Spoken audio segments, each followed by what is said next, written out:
Hello guys, welcome back to my YouTube channel and Facebook page live digital blogs. তো guys, তোমরা সব কেমন আছো? আশা করি সব ভালো আছো। তো আমি হচ্ছে ভালো।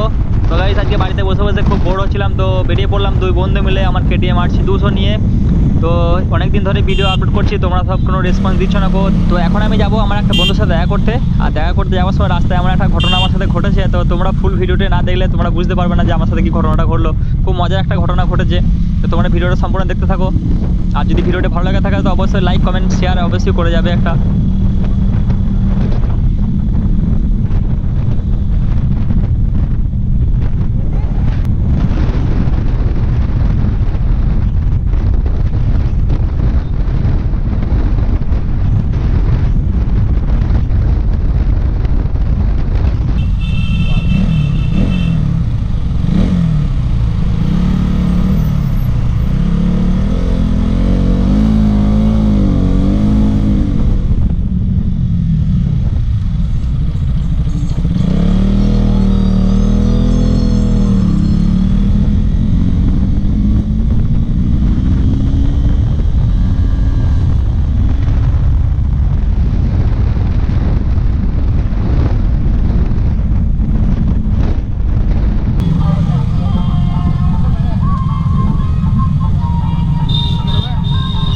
মুডটা চেঞ্জ করিস।